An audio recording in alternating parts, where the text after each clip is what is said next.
Blog Talk Radio.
Hello and welcome back to A Better World. This is your host, Mitchell J. Rabin, and I'm very glad you're joining us again today. Those of you who listen with any regularity know that we cover subjects that are very important to human health, to our environment, to our consciousness, and to help us do what we can to create a better world for one, for all. That's our game, folks, here at A Better World Radio and TV. And please go to our website at www.abetterworld.tv so you can also tune in every week to our Tuesday night in Manhattan television show. In fact, we are now celebrating, as of this month, the 20th anniversary of that show being on the air every single week. So please become part of the Better World community and get our newsletter from that same website, abetterworld.tv. So today we are very pleased to have two very special guests on to talk about. We're going to really open up the subject of health and nutrition. Yes, we've covered the subject before, but with every single guest, we always get new ideas, novel information, and a new way to approach the subject in a way that can really make a difference for us. So, with that said, I want to first introduce our first guest, Patricia Bragg. Well, you've heard of Bragg's amino acids, apple cider vinegar, and God knows how many different products they have had over the years that were developed by her father, Paul Bragg, who was truly one of the leaders, one of the real pioneers in the last century in the United States of promoting a healthy lifestyle. So we have his daughter on, Patricia Bragg, who will be speaking with us about what has come to be known, no bragging, a healthy Bragg lifestyle, and she has been the nutritionist for such luminaries as Clint Eastwood for some 50 years, and you can see how alive and funny Clint Eastwood is if you watched the Republican National Convention last time. And this has a lot to do with the food he takes in his body and his overall health, which is a result of healthy lifestyle choices. And then we have Neal Barnard Md, who is the author of Power Foods for the Brain, an effective 3-step plan to protect your mind and strengthen your memory. He's a New York best-selling author, a clinical researcher, and has been leading the way for making healthy lifestyle choices also, largely around the area of nutrition, so people can have altogether greater longevity, greater health, greater happiness, well-being, and no small thing, a stronger memory into the later years of life.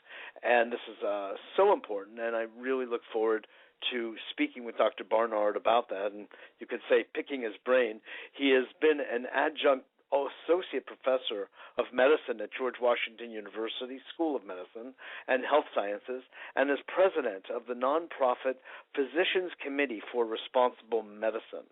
He has been a principal investigator on groundbreaking clinical trials studying the effects of diet on health, and is a frequent guest on radio and television programs across the country, including a very special PBS fundraising special. So it's really a pleasure and an honor to have Dr. Barnard joining us today. So I hope that both my guests are on with me right now, and I would like to start with you, Patricia. Patricia Bragg, you have been well known, as has been your father, for so many years. I'd love to welcome you to A Better World. Are you there, Patricia Bragg? Hello? Are you there? Okay. Patricia, oh gosh. Okay, maybe there was another number. Patricia, is that you? That's me. Oh, excellent. Okay. Welcome to A Better World. Thank you. Absolutely. A pleasure to have you on.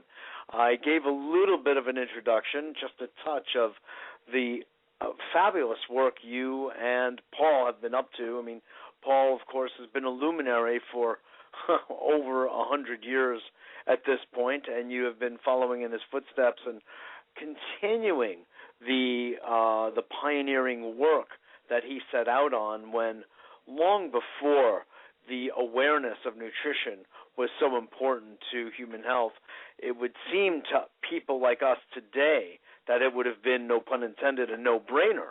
But it really took certainly the medical community to catch on to this. In fact, many are still catching on.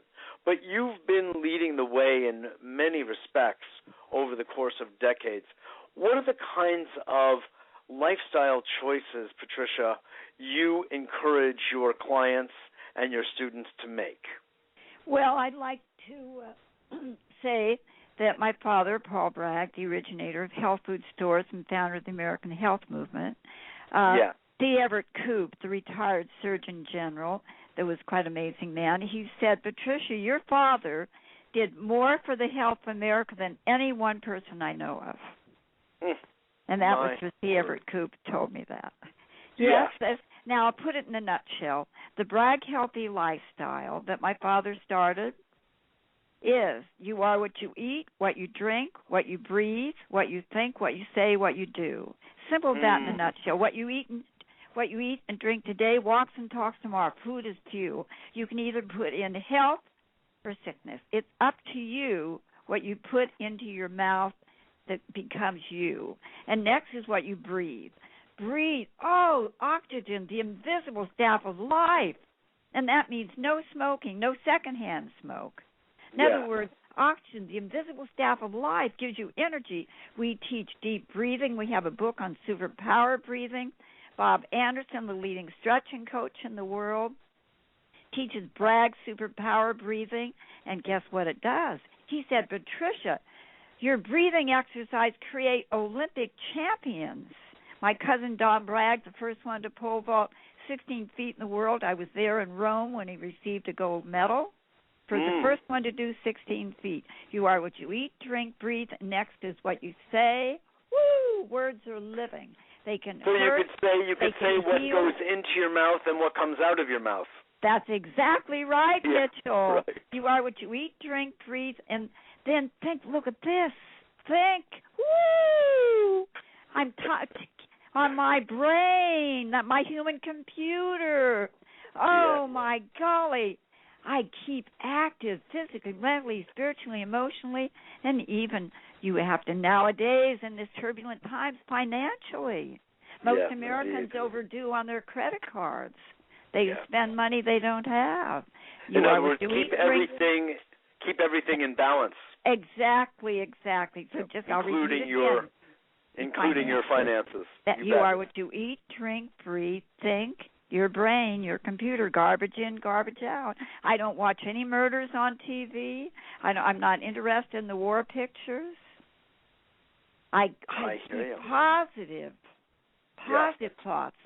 You are what you think, and think beautiful thoughts. beautiful thoughts, positive thoughts. If it's to be every day, I say to myself, if it's to be, it's up to me.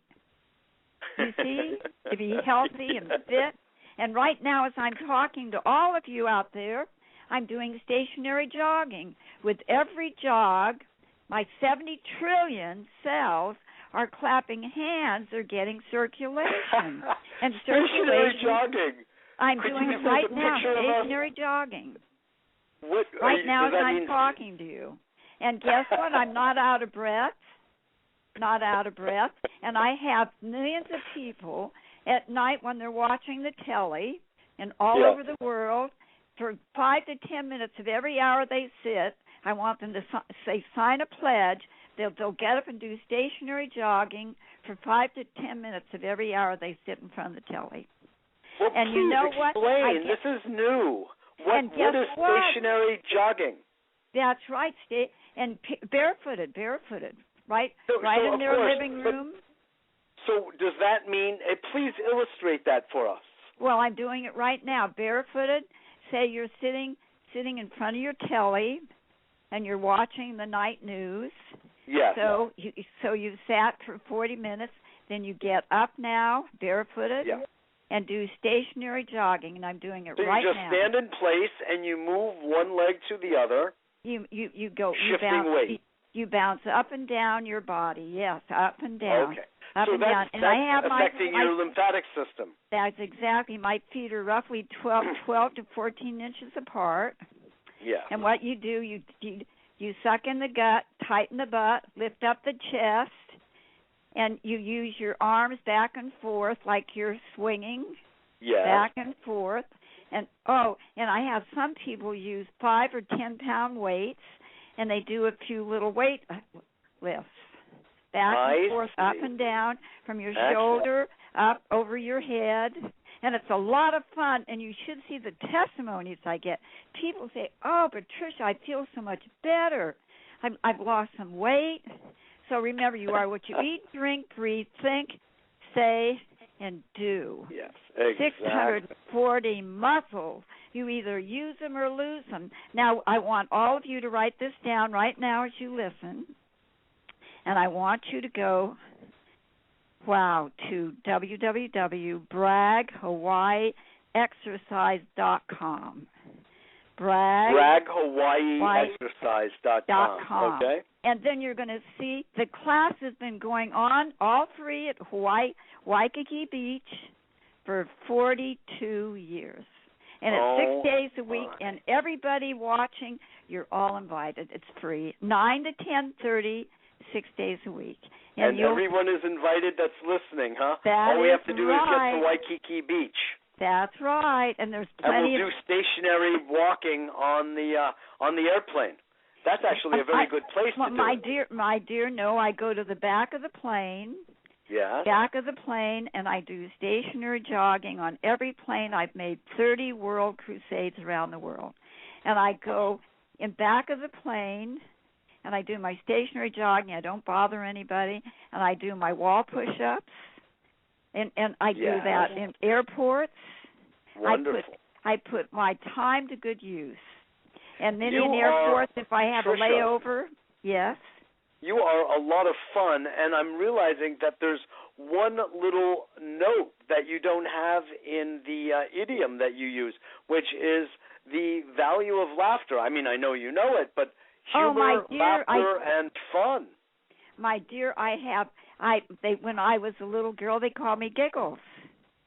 And guess what? I led the Santa Barbara Fiesta Parade 15 years ago, and I'm Clown Joy to the world. I warmed up the parade route, yes, and it's the most prestigious horse parade, and they had never had a clown, but the Presidente, who was head of Fiesta Week here in Santa Barbara, asked me if I would lead the parade and warm the parade up, and I did that. Back and forth. That's wonderful. And you know, even members of my family didn't recognize me because I have a rainbow wig, and I have such a garb on you wouldn't know me. It's very colorful, and one leg is turquoise and one is bright orange, and then I have shoes with balls on them, and I had about 10 helium balloons on my wrist, and I had a lot of fun, and I have little Joy Clown on a stick, and he talks to all the children. You're reminding me, Patricia Bragg, of one of my favorite movies and heroes is Patch Adams and the film Patch. Oh, Patch Adams. Robin Williams. And the value of, in short, feeling good and being uplifted, being elevated in your spirit and in your mind and in your joy and in your humor. And it literally, and I say this actually to both my clients and my audiences all the time, that when you smile, every cell in your body smiles with you. And those are in the trillions. So that means you are making a large family very happy every time you smile and every time you laugh. Yes, I realize that. It's so very important. We talk about the beauty of laughter, and it's so wonderful, so wonderful. And the valuable thing is that this is not just, pardon the expression, just talk. I mean, the physiology of laughter and humor has been studied, and smiling. And it's so interesting because we really see that there is an increase in cellular respiration, the ability of the cells to excrete waste, and the entire, you could say, frequency, the electrical frequency of the cell is improved and made more vital through humor and laughter. It's awesome, isn't it? That is so very true. Very true. Give us a little bit of an idea. Dr. Barnard, first of all, let me just introduce you to Patricia Bragg. Well, hello, it's good, right? It's nice to be with you, and it's nice to hear from you, Ms. Bragg. Oh, thank you. And I love all your teachings. This last weekend you were on national television, and I saw your wonderful presentation. I'm honored to be with you on the radio. Well, it's very nice of you to say that. Thank you. I'm so glad. Well, for Dr. Barnard and myself, if I may say, Patricia, you and your father and the entire Bragg legacy is very important to us because it's provided such a major stepping stool for other further research into health and nutrition to develop, because there became an atmosphere, an environment of interest in it. And we know that Paul was really central in creating that environment of interest in something that was for way too long marginalized. So we owe you a debt of gratitude, Patricia. Well, thank you. I appreciate that. By the way, a smile takes 13 muscles. So when you smile, you're exercising 13 muscles. Exactly. Yes. So in other words, keep smiling. Yes, I've been nutritionist to Clint Eastwood 55 years now. And, it's amazing when I only feel 18 myself. Yeah, right. But see, you know why? You are defying physics is what you're doing. Well, certainly, but see, I feel people can go to Bragg.com, and they can go to YouTube.com and hear me lecture. Put YouTube.com, Patricia Bragg, and I make people think with their human computer. You are what you eat, drink, breathe, think, say, and do. And take charge of your own health. And Dr. Barnard, you do a wonderful job. And Dr. Westerdahl just praises you. Well, that's very kind of you to say. Thank you. Wonderful. Patricia, before we let you go, it's very important, I think, for you to give us a little bit of a story about apple cider vinegar and what you feel is its nutritional merits, why people should be, generally speaking, taking it as a daily regimen. Well, it's just amazing. Hippocrates, the father of medicine, used it in 400 BC, 400 years before Christ. It's a detox, a cleanser, and a healer. And it's amazing what it does. Our book, Apple Cider Vinegar Miracle Health Systems, is just that. It's followed by millions of people worldwide. Oh, my, to the What is the specific recommendation, and what are the specific results that you have borne witness to over time? Okay, well, it helps promote a youthful body, help maintain a healthy skin. And it's amazing. People that have arthritis start getting on the vinegar drink, and my golly, it disperses a lot of the crystals and parts that are painful. The calcification. That's exactly what it does. Okay. Exactly what it does. And it improves your digestion, assimilation. People have GERDs. It gets rid of the GERDs. Dr. Gabriel Cousins started giving it to all his patients many years ago, and he said, Patricia, it was a miracle, and it helps remove the toxins. And, the singers out of the Beach Boys on it, Katy Perry, she loves our vinegar drinks. They gargle with our vinegar. And what it does, the old adage is true, an apple a day keeps the doctor away. Bragg Vinegar, we've been voted the best all-natural, organic vinegar, organic, unfiltered, with the mother. And the mother is the miracle enzyme. The miracle enzyme. In the old days, what they did, they all had it in the old days. But then they saw the cloud and the vinegar. They said, it looks like dirt. Kill it. So they boiled it. They killed the mother. They strained her. And that was it, dead vinegar. Ours is alive and natural. And how do you make it alive? My dear, the mother forms naturally. In the vinegar, we age it in oaken barrels. Big barrels, big, huge barrels. And she forms naturally, as she did in Hippocrates' day. She's wonderful, wonderful. And so, we have many, many famous people that use it. And we have Julian Whitaker, who has the Health and Healing newsletter. He said, do as I do. Do as I do. Have the Bragg organic apple vinegar drink 3 times a day. And that's what I have. I was going to ask you, what is the amount that your general recommendation is? You can have 2 to 3 teaspoons and 8 ounces of purified or distilled water. I do not drink chloridated or fluoridated water. I'm dead against all GMOs, fluoridation. I'm against any chemical pesticides. My father started Rodell and organic gardening. Go organic and don't panic. I believe in a plant-based diet. That's the way it is. And see, so apple cider vinegar, it has many, many, many, many merits. They can go onto our website, bragg.com, go up to Bragg Vinegar Book, and they can read the contents of all the pages, and they'll get the gist of it all. Plus, we have e-books. Everything we have is reasonable. Yes, it's a very thorough site. Is there something that you could say that you would define as what is the distinguishing characteristic of the Bragg approach to health and healing? Well, we teach people to take control of and be their own health captain.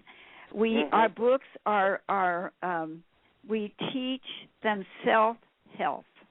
In other words, to take charge themselves of what they eat and what they do with their life, physically, mentally, spiritually, and emotionally. And we balance their life out. And that's what we love doing. Yes. And I'm very proud to be here and to talk to Dr. Barnard. And I have your wonderful book. And you've written many books. That Power Foods, it's a powerful book. Indeed. Are you in Dr. Barnard, are you in New York City right now? No, I'm in Washington, D.C. Oh, Washington, D.C. My, oh, my. Well, we've been nutritionists to 5 presidents.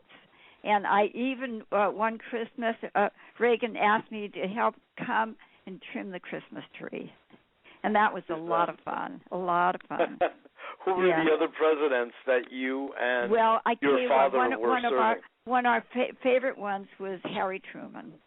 Harry Truman, back we even visited him in Independence, and after he had left the White House, and he loved playing the piano. We'd go walking with him and Beth, and it was wonderful. And I've been to all their libraries. He has a wonderful library there, and so it's been wonderful. We've been nutritionists to J.C. Penney, kept him going to a long life. Dr. Scholl, the foot doctor, almost 100. So we have people, Conrad Hilton, we took him to a long life.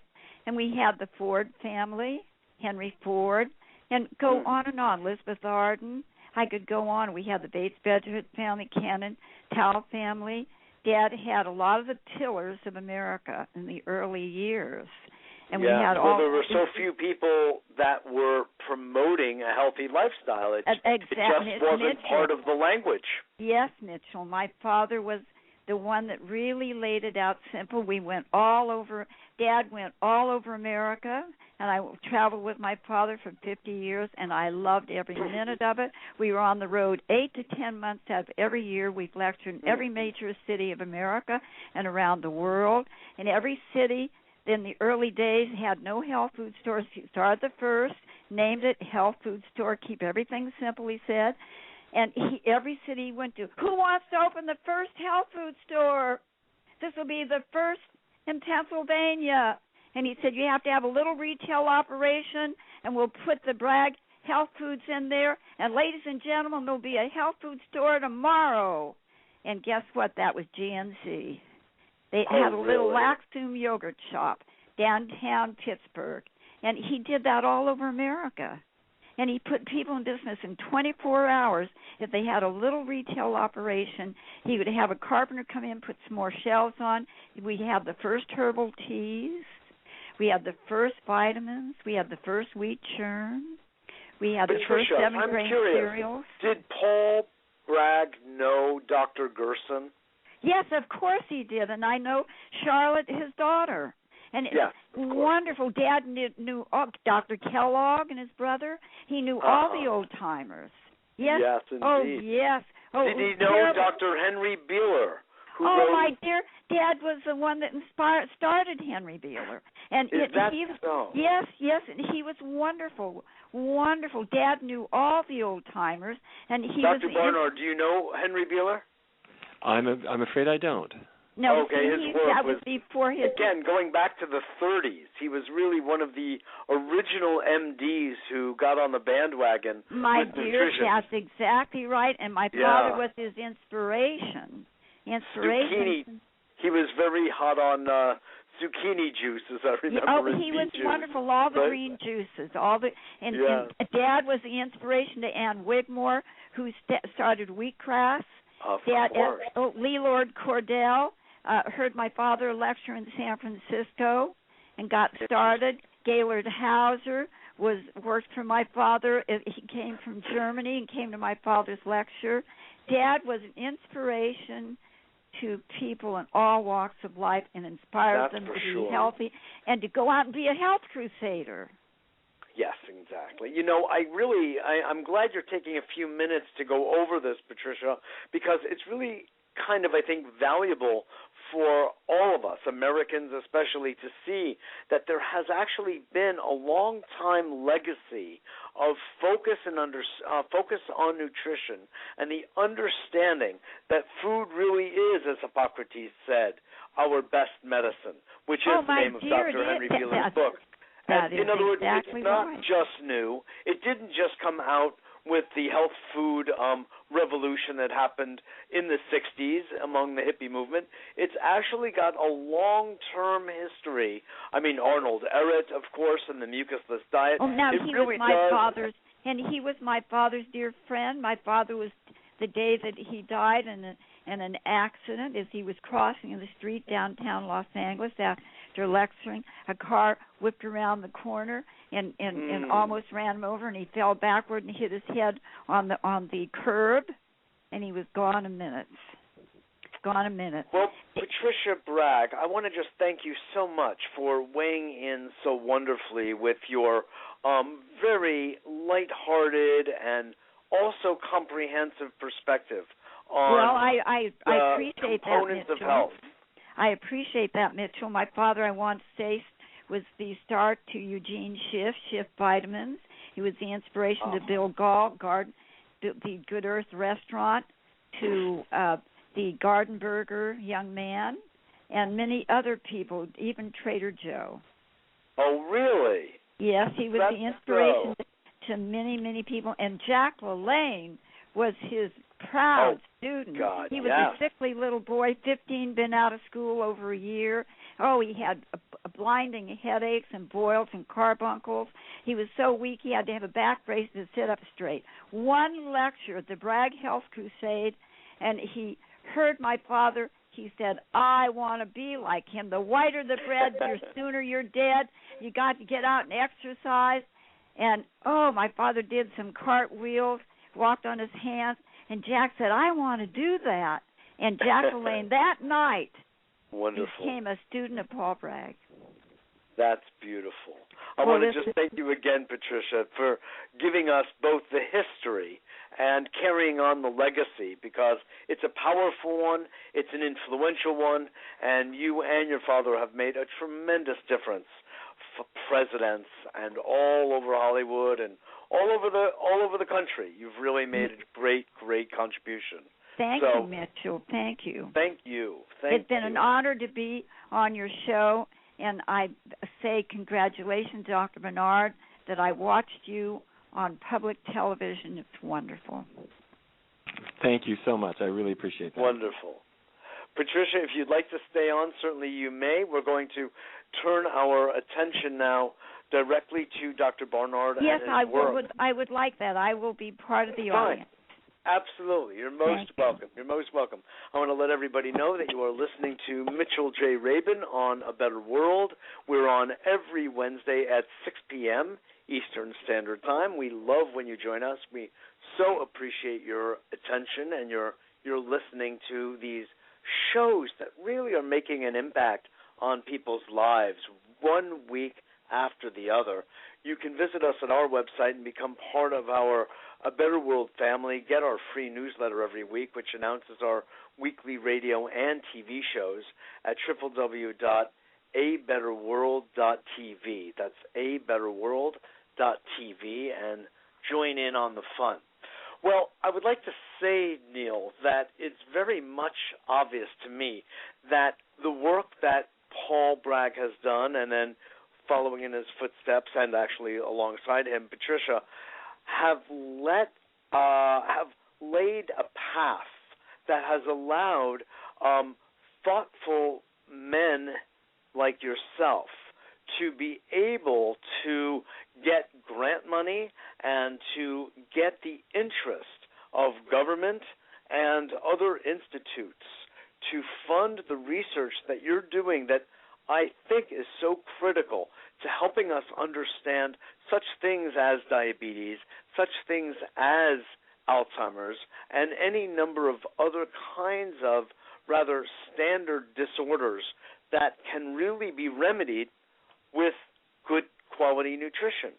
So I don't think it's any mistake that the two of you have been guests on today's show.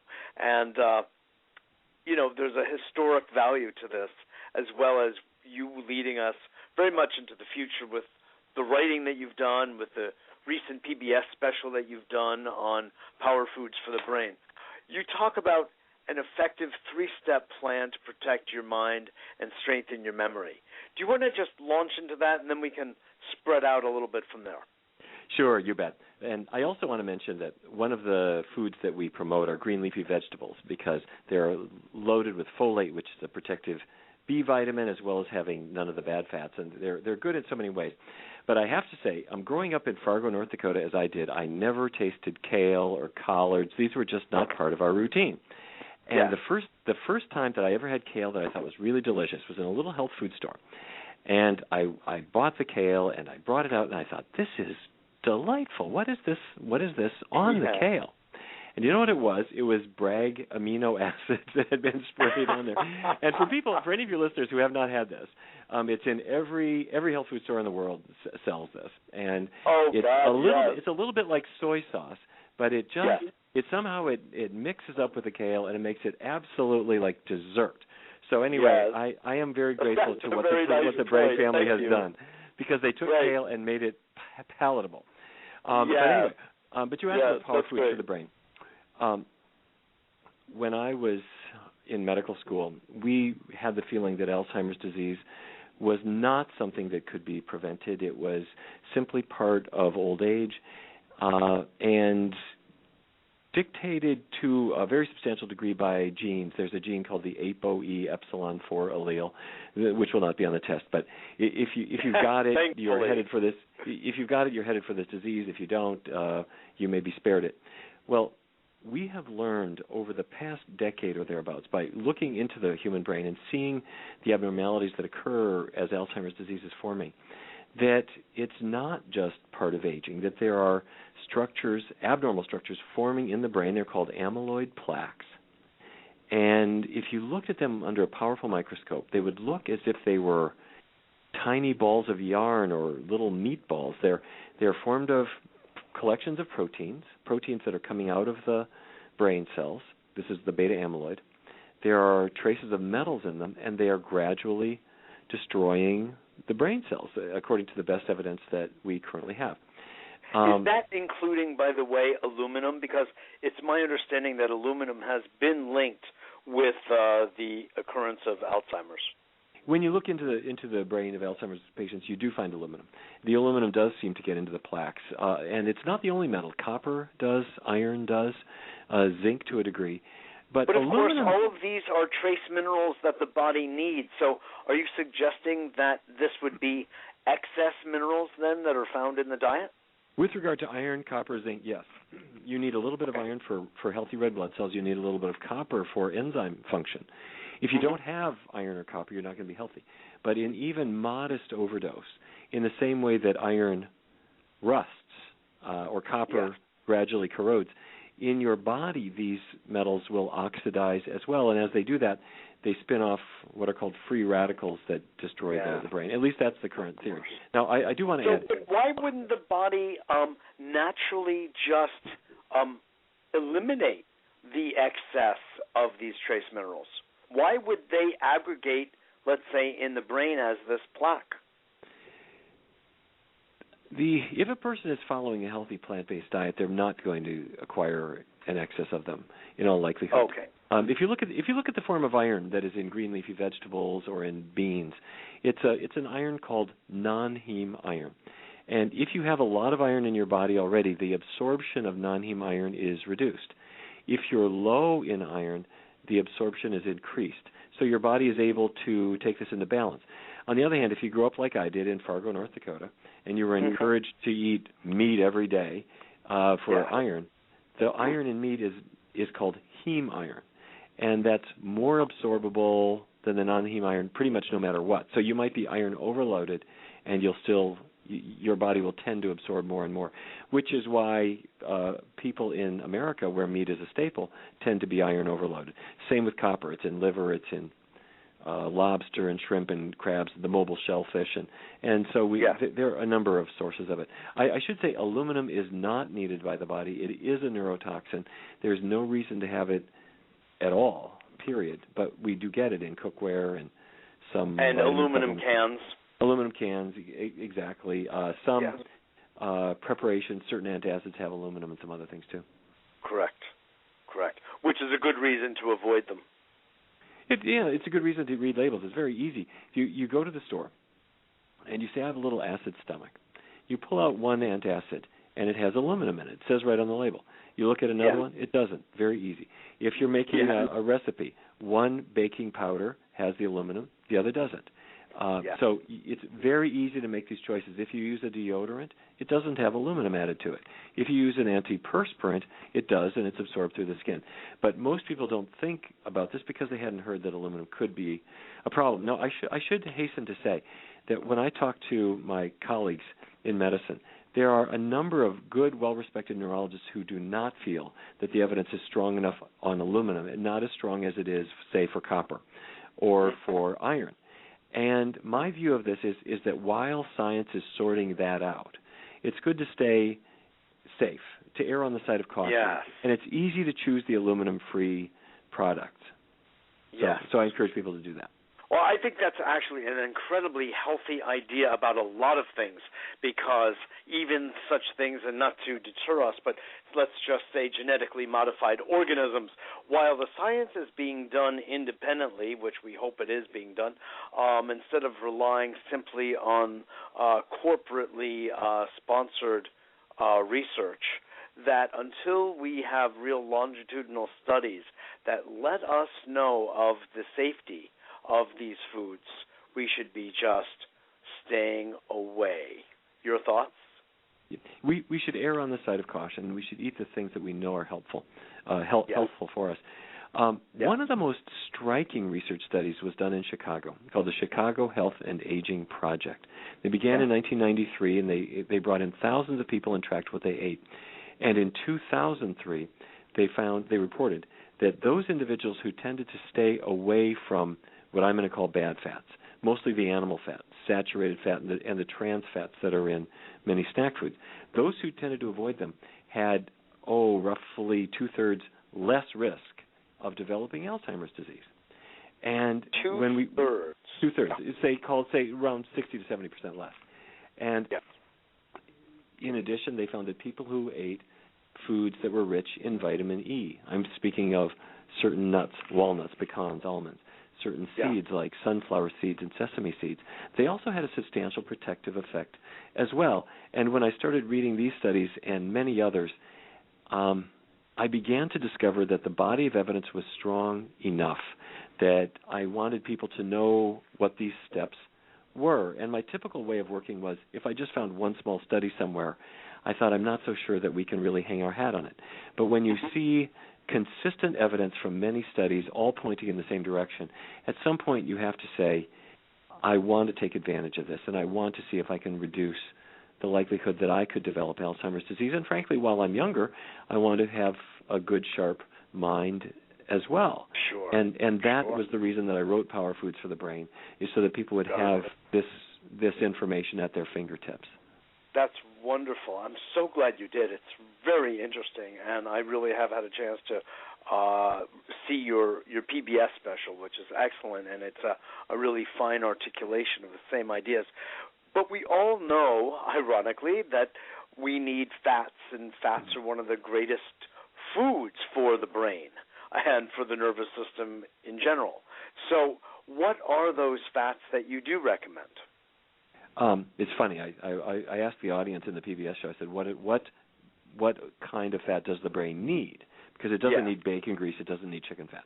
And so I turn to them and I say, what do you need? Do you need, is it sunflower oil? Is it sesame oil? Is it canola oil? Is it olive oil? And I let the audience think about it, and they're all shouting out, it must be olive oil. And I say, well, the answer is actually broccoli. Because, and no, I'm kidding a little bit, but you don't think about this. If you don't think of broccoli, I voted for olive oil with that question, by the way. Right. You don't think of green vegetables as having any fat at all. But if you sent broccoli to the laboratory and you said, I want to know the oil content, they would say it's about 8% of its calories. And what they mean is that there are traces of natural oils, not just in green leafy vegetables, but also in beans and fruits, just tiny amounts.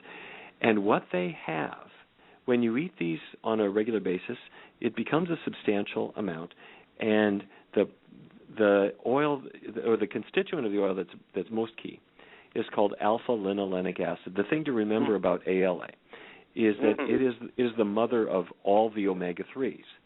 So fish oil, for example, the fish's body, eating plankton, absorbs the ALA and lengthens it to the DHA that the brain needs. Our body will do that as well.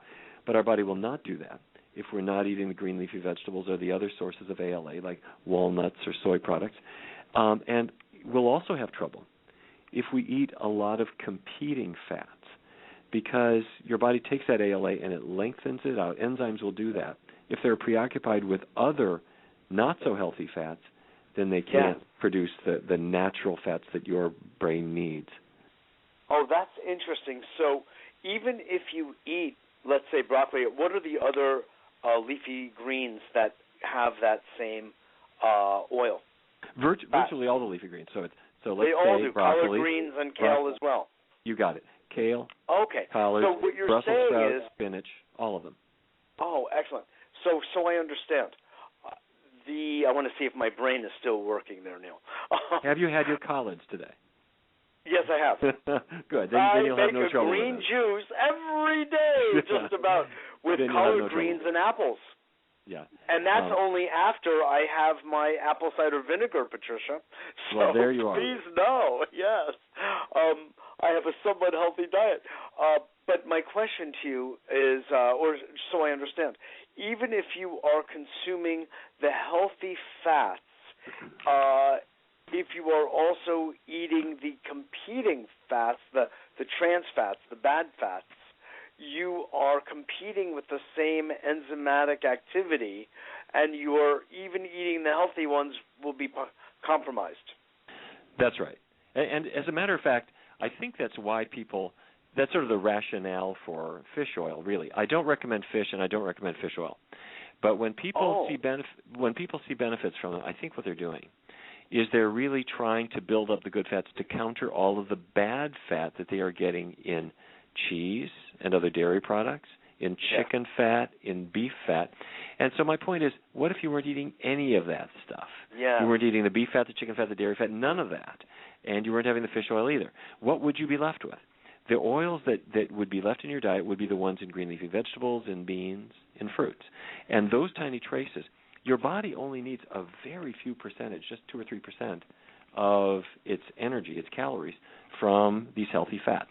So it's very, very simple. But Americans get, and not just Americans, but people around the world, get plenty of competing fats. And by the way, not just the ones I mentioned, but potato chips, things fried in safflower oil, sunflower oil, corn oil, cottonseed oil, all these oils that tie up the enzymes. That's a mistake. Interesting. That's a very valuable point. I appreciate that. So circling back around to the other 2 points of your 3-step plan. Yes. Not to say we might not come back to oils and fats. Okay, good. We should say a word about exercise. So step 1 is to get away from the bad fats and focus on the healthy foods like green leafy vegetables, bananas, beans, and nuts and seeds that give you vitamin E and good fats. That's step 1. And step two, you're very much in favor of leaving meats and poultry and fish, it sounds, behind. Yes. All the animal Why is products, that about fish? Is that because of the mercury content of fish these days? Well, that's part of it, because keep in mind, fish do live in what has become effectively the sewer. I'm talking about the rivers, the streams, the oceans, where when we sample the water that the animals are living in, it's not very clean. And fish are carnivores, so the little fish that absorbs a little mercury or lead or pesticides is consumed by the bigger fish, and the bigger fish, so it bioconcentrates. That's one thing. Yeah. But the other thing is that people will say, I eat fish because it has omega-3, the good fat. But that's only 15 to 30% of the fat in the fish. The other 70 to 85% is not good fat. It's a mixture of bad fat and unnecessary fats. So salmon tends to be fattening, and it's not giving you the good fat you need. So there's naturally, this sounds funny, but there's naturally occurring bad fat. Oh, yes. It's not just chemically composed in a laboratory. That's right. In a food laboratory. If you can take the most health conscious. Well, of course. What am I talking about?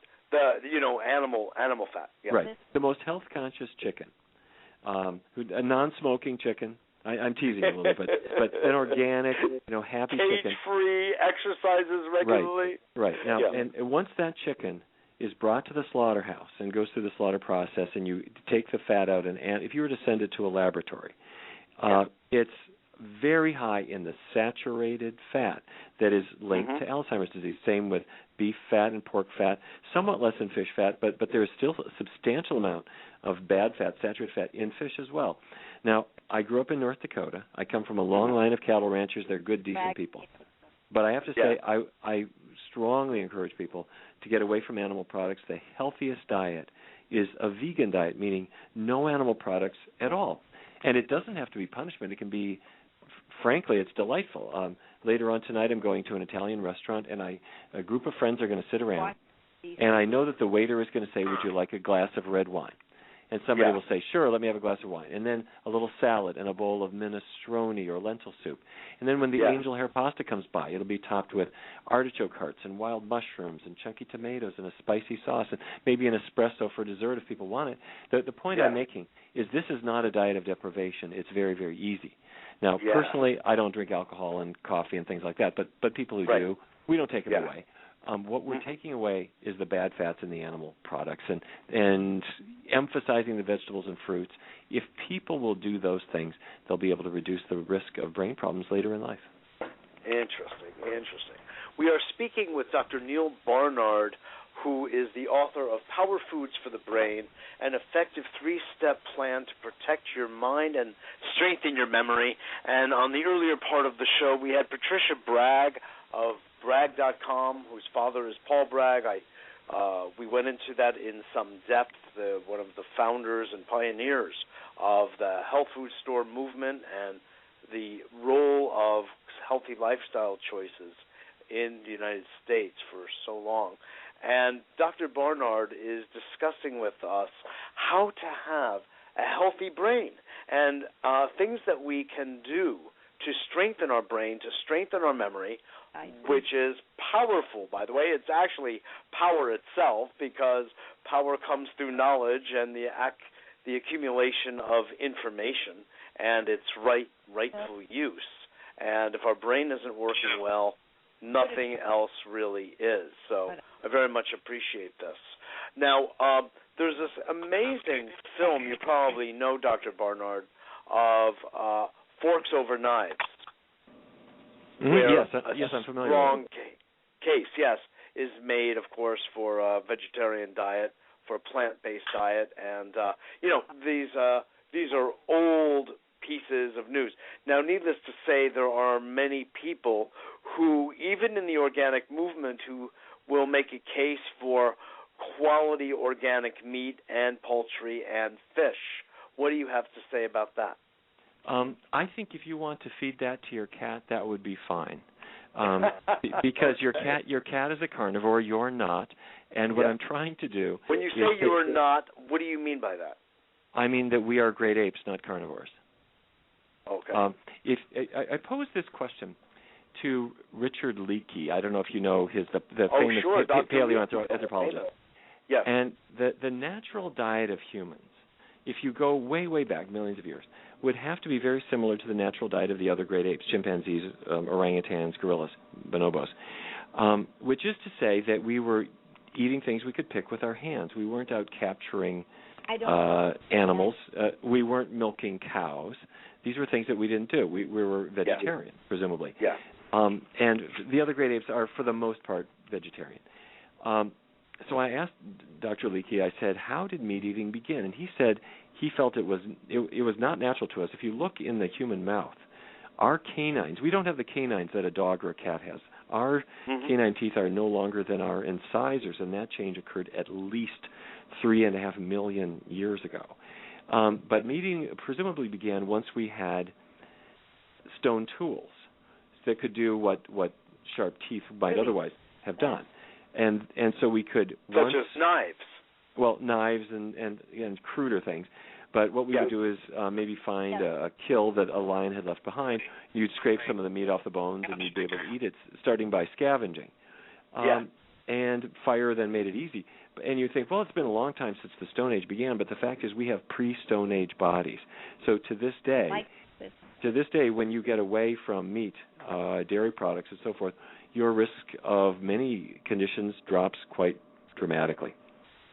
Yes, I understand. But then there's the work of Dr. Weston Price, which you're probably also familiar with. Dr. Weston Price, who is a dentist who traveled around the world, and it's not like I'm trying to make a case, but I'm enjoying you, and I'm just putting forth a couple of different perspectives. He studied the teeth of indigenous peoples, which were so much stronger and healthier and whiter and better aligned than the Anglo teeth, where we have so much salt and sugar and bad fat and refinements in all of our processed foods and the like. And he did a study going back, was it perhaps the 30s, certainly the 40s, and in his diet there was a tremendous emphasis on oils and fats, naturally occurring and healthy ones such as nuts and legumes, but also, if I'm not mistaken, the use of butter is part of his dietary regimen based wholly on those of the indigenous peoples from across the world that he studied. There's the use of eggs, and there's also meat. Before we get too crazy, let me first say that butter is a dairy product. That means it comes from cow's milk. And people across the world were not milking cows. Historically, dairying began, maybe 6,000 years ago, something like that, in northern Europe. And many people have had a lot of trouble with it because of the natural lactose intolerance. Makes it very hard to digest milk. Now, a genetic mutation gradually occurred so that a number of white people, not all, but most, were able to digest lactose at least through much of adulthood, whereas for blacks and Asians, lactose intolerance is still the rule. Dairying has gradually spread, and within the current generation, it's now spreading to Japan and to China and other countries where milk and ice cream and butter were previously unknown. And what is happening in these countries as their rice and plant-based diet, largely rice and plant-based diet, is being changed, so they're consuming less and less rice. And dairy, as you mentioned, is coming into their diets. Meat is coming in a bigger way. What is happening is the most tragic natural experiment. People are getting fatter. Diabetes rates are going through the roof. Heart disease is going up, and life expectancy is diminishing. So it's a terrible model. And in the work that we have done, 10 years ago we were funded by the National Institutes of Health to put to a very careful test for people who already had type 2 diabetes, most of whom were overweight, had high cholesterol and other problems, to actually try a plant-based diet in these individuals and to compare it against what I'm going to refer to as the American Diabetes Association diet. This is the more standard diabetes diet. And the plant-based diet was far better than the other. It helped them lose more weight, get their blood sugars under better control. And although it's entirely against the biases with which I grew up, which were very similar to what you articulated. You ought to have meat and that kind of thing. Those were the things that I had believed. I was wrong. And we now know that a plant-based diet is ideal. And just so people know what we're talking about, the foods you need are vegetables, fruits, whole grains, and beans. Those four groups: vegetables, fruits, whole grains, legumes. You should take a vitamin B12 supplement. Everybody should, regardless of diet. You need it for healthy nerves and healthy blood. And if you follow those rules, eat those four food groups, and make sure you got B12, you've got really an ideal diet. Now, we can get much fancier, and that's what Power Foods for the Brain is about, to show you how you can really fine-tune this and do well. But anyway, I hope that message really comes through loud and clear. Oh, you've done a beautiful job of it. Absolutely. Now, I want you to, if you would, you had exercises that you mentioned for the brain. So you've got the avoidance of the bad fats, which are the saturated fats and the trans fats. You have the second point that you want us to the second point is really digest. Physical exercise, I encourage people to lace up their sneakers and get the heart pumping so that you get oxygen to the brain. And the third issue is to look out for brain threats. Certain medicines, even cholesterol-lowering drugs, although they certainly are effective for lowering cholesterol, one of the side effects that they sometimes do have is to affect the brain. Other medicines can do the same. And if you don't know which medicines are which, then you have nowhere to turn when you start to develop brain problems. And so that's the goal. Okay, so you would say that brain exercises is really physical exercise that is having an impact on the brain because it's oxygenating the brain. That's right. And then also there are brain exercises themselves. We know that people, for example, who do crossword puzzles and the Sudoku, or people who speak more than one language, they have their likelihood of developing cognitive problems. It's really put off by several years compared to other people. Isn't that interesting? And the playing of music is another example of another cognitive skill that you want to keep the connections alive. That's right. Function. Keep the connections alive. Exactly. Exactly. That's wonderful. Well, what are your final thoughts for us? What would you like to have our A Better World audience really, pardon the expression, digest? I think the most important thing is don't wait. When did you get your first wrinkle or your first gray hair? These things don't start when you're 70. They start when you're 20, 30, 35. Your brain is changing too. And so that's also true of the people that you love. And so if we throw the animal products out, if we eat our healthy fruits and vegetables, if we look after ourselves and get physical exercise, we can not only be slimmer, we can not just look better in our exercise outfit, we can not just be healthier, but we can have a healthier brain as well, and I hope that we'll take advantage of this information that we now have. Exactly. Before I let you go, I would have another question about eggs, because they fall as sort of this in-between category, and I know you mention it in your PBS special as something to be avoided, but some have felt that eggs are actually a rather perfect food. What are your thoughts about that? When the egg is laid, everything is in that egg to make a complete chicken. I know this sounds funny to say, but everything that you need to make a beak and feet and feathers and a liver and bones is all inside that egg. And so that means a huge amount of cholesterol, fat, and protein, and it's highly concentrated. There is more cholesterol in an egg than in an 8-ounce steak, so steer clear of it. I wouldn't go anywhere near it. But doesn't the brain require cholesterol for its operation? It does, and your liver makes all the cholesterol that you need. The body tissues make it. When you eat, when you feel you must swallow more, your body gets very disappointed in you because you're making enough. When you eat more, you get an excess, and that you don't need. That's so interesting. Well, Dr. Barnard, I so appreciate your input and your sharing with us today on the ideas behind power foods for the brain, and your work is just really exemplary. So please, stay the course, because you're making a wonderful contribution to us all. Well, thank you. I really appreciate your helping get the word out. Absolutely. Dr. Barnard, thanks again for joining us.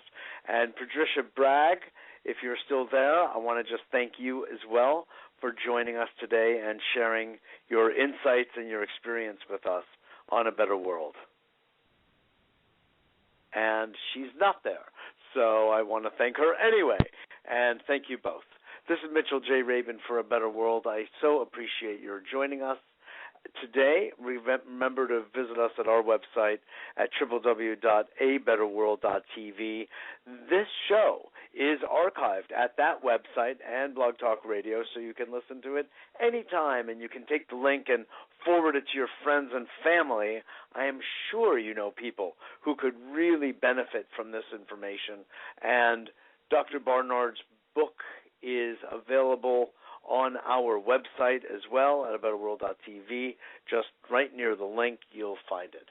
Thanks again for joining us, and I look forward to seeing you all next week.